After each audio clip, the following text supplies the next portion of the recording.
आवश्यकता होता है। और उस वैक्यूम को कौन भरता है? मुगल्स। बाबर ने मुगल राजवंश की नींव रखी। बाबर और हुमायूं ये अभी बी पर ही लड़ रहे हैं, ये अभी बी पर ही स्टेबल नहीं हो पाए हैं, लेकिन अकबर बी पर स्टेबल हो जाता है। तो जब अकबर बी पर स्टेबल हो जाता है 1590 1590 तक, तब उसकी नजर जाती है सी पे। सी यानी दक्षिणापथ। यहां भी राष्ट्र नहीं है, यहां मॉडर्न इंडिया। यहां पे एक बड़ी जबरदस्त घटना घटी, इंडिया एज अ नेशन। तुम्हारे मन में क्यूरियोसिटी नहीं पैदा होती? क्यों? ये देखो, यहां नेशन नहीं है, यहां नेशन नहीं है, यहां नेशन नहीं है, यहां नेशन बन रहा है। आज ही मैंने कहा इस बात को कि तुमको अगर कुछ भी बनना है तो तुमको एक चीज को यहां पैदा करना होगा, उसका नाम है उत्सुकता, क्यूरियोसिटी। ये देखो नेशन बना, यहाँ क्वेश्चन मार्क लगाओ, क्यों, कैसे, किसने बनाया? तो आधुनिक भारत का जो इतिहास है, the history of modern India is the story of a country turning into a nation.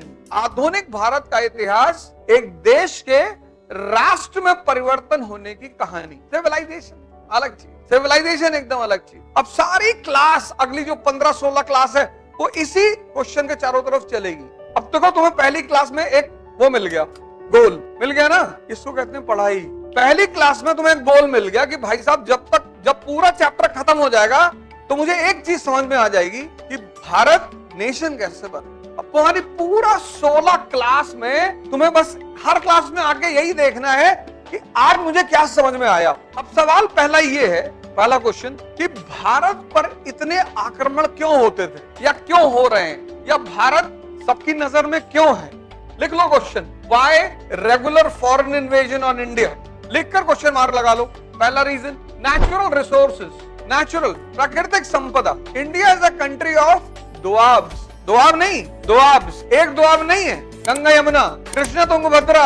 आज जाकर फिजिकल मैप उठाना भारत का। दोआब मतलब दो नदियों के बीच का क्षेत्र, और जो दो नदियों के बीच का क्षेत्र होगा वो उपजाऊ होगा। तो भारत में एक दोआब नहीं है, भारत में कई दोआब है। फर्टाइल प्लेन्स, स्पाइसेस, सैंडलवुड और न जाने क्या क्या। पहली चीज। दूसरी चीज, मानसून। भारत की समृद्धि की बहुत बड़ी वजह, एक तो कृषि को बढ़ावा देता है, एग्रीकल्चर को, लेकिन एग्रीकल्चर के बाद जो दूसरी चीज इससे जुड़ी हुई है, पहला तो एग्रीकल्चर, दूसरा ट्रेड। मानसून ने भारत को हृदय बना दिया। किसका? पश्चिम और पूरब के व्यापार का। क्वेश्चन मार्क लगा लो, कैसे? ये लिखना बहुत जरूरी है। 47 AD मानसून की खोज किसने की? हिप्पालस ने। और वहीं से शुरू हुआ सी ट्रेड। पहले क्या था? Coastal trade. जहाज चलते थे कोस्ट पे, किनारे पे चलते थे। क्यों? अब तुम नदी में नाव में सामान रख के और ह्यूमन ताकत से खींच सकते हो, समंदर में खींच सकते हो? नहीं। तो जब हिप्पालस ने मानसून की खोज की तो सी ट्रेड की शुरुआत हुई। विंड ताकत, जो वायु ऊर्जा है, तुमने देखा होगा बड़ी बड़ी नाव पे बड़े बड़े पर्दे लगे होते हैं, उन पर्दों के सहारे जहाजों को चलाया जाता है। तो अब मानसून के सहारे जहाज चलने लगे। लेकिन मानसून की एक पर्टिकुलर दिशा है, हवाओं की एक अपनी दिशा है ना। तो जून में ये अरब के व्यापारी, जब मानसून शुरू होता था जून में, तो ये मानसून के साथ चलते थे जहाज लेकर। और मानसून किधर से गुजरेगा? भारत से। तो ये इनको कहां आना है? भारत। बात क्लियर हुई?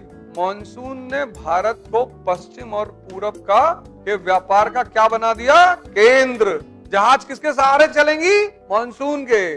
और मानसून किधर से गुजरेगा? अक्टूबर में रिटर्निंग मानसून, वो भी भारत से गुजरेगा।